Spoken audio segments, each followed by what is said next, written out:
Otro de los puntos de la agenda de Petro que está atravesando también el territorio binacional es la paz total, ¿no?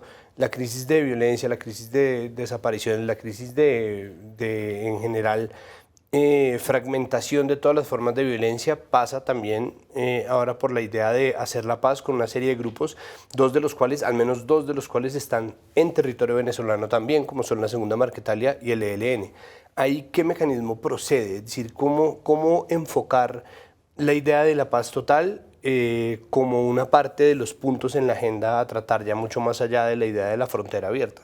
Mire, la paz total no puede, la paz total, yo prefiero hablar de paz integral y es la implementación sostenida, integral del acuerdo de paz y de poder sobre todo atender de manera ágil, eficiente y eficaz la satisfacción de los derechos de las víctimas, miles de víctimas, más de 10 millones de víctimas del conflicto armado.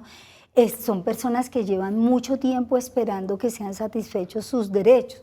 Entonces, por supuesto, estas negociaciones que está planteando el gobierno son negociaciones que en términos de la búsqueda de los desaparecidos es una oportunidad muy grande. ¿Por qué? Primero, porque se hagan cesar los actos de violencia en esas zonas de tanta vulnerabilidad como la zona de frontera. Segundo, porque haya unas garantías de no repetición y prevención de la desaparición. Toda zona de frontera ilegal es una zona de riesgo altísimo frente a la desaparición de personas. Si no hay autoridades que controlen, la persona queda en manos de cualquiera que tome contacto con ellos. Tercero, es muy importante que estas personas entreguen la información a dónde han dejado las personas a quienes han privado de la vida.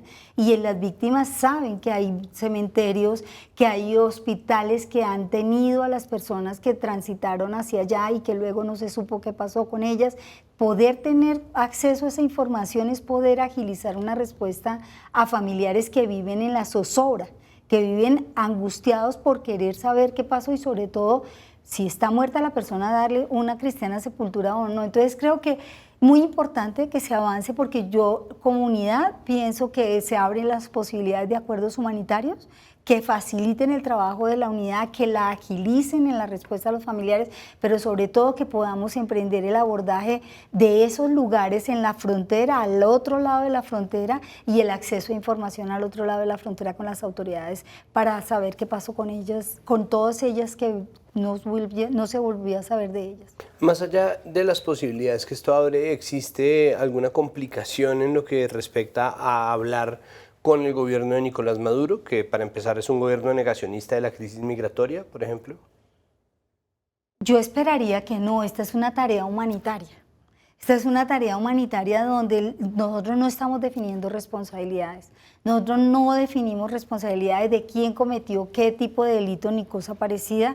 Nuestra tarea es una tarea de restablecimiento de derechos frente a quienes están buscando a sus seres queridos. Entonces yo no creería que nadie, ni Nicolás Maduro, ni los actores armados debieran ver en la tarea de la unidad un riesgo y al contrario sí una oportunidad para atender esa necesidad humanitaria de quien quiere saber qué pasó con su ser querido y poder aliviar el sufrimiento que genera esa incertidumbre.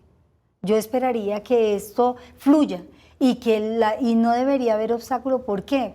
Porque en realidad lo que nosotros realizamos lo realizamos con las autoridades fronterizas. Háblese el director del hospital, el del Instituto de Medicina Legal, el de los cementerios, el de los alcaldes de pronto de esas zonas o gobernadores de las zonas fronterizas. ¿Y ese para qué? Para el acceso a la información. No creo que eso tenga ninguna dificultad y yo esperaría que estas conversaciones, más allá de lo simbólico, se conviertan en algo real para las víctimas y favorezcan este diálogo, porque durante el gobierno anterior no hubo condiciones para desarrollar este diálogo. Bueno, ahí les voto a ustedes dos esa pregunta precisamente, Daniela, Luz Marina, ¿por qué? Es decir, ¿por qué si creo que hablando con ustedes queda tan perfectamente claro lo importante de abrir estos diálogos, lo importante de reabrir la frontera, lo importante de mantener relaciones? Además no lo hemos dicho pues solamente nosotros en esta mesa, solos aislados, mucha gente y analistas de todo tipo y de todos los lados. ¿Por qué hay todavía un interés político, una facción política, yo no sé si es grande o ruidosa, que está buscando que se bloquee o está buscando desacreditar este esfuerzo de apertura? ¿Por qué? Daniela y después Marina. La ausencia de los estados en esa zona permite que se hayan posicionado diferentes actores. No quiero decir solamente grupos armados, sino diferentes actores. Cuando se deja una zona sin gobernabilidad, como lo es la zona de frontera, cuando se comete un error en diplomacia y en política, como dejar una zona sin nada de gobernanza, lo que sucede es que otros actores evidentemente la toman. Repito, no necesariamente tienen que ser solamente grupos armados. ¿Qué ha pasado? También unos de los que no impulsan la reapertura fronteriza y la formalización de esta apertura son las personas que se lucran del contrabando, por ejemplo. Ventas informales, todas las que se quiera en la zona de frontera, hasta cierto punto, no sé si fue un error o si fue falta de gestión o no sé cuál habrá sido la razón, pero desde junio del año pasado lo que teníamos en la zona de frontera era un paso peatonal. Y darle paso peatonal a la frontera es básicamente darle nada y negarle todas las dinámicas propias.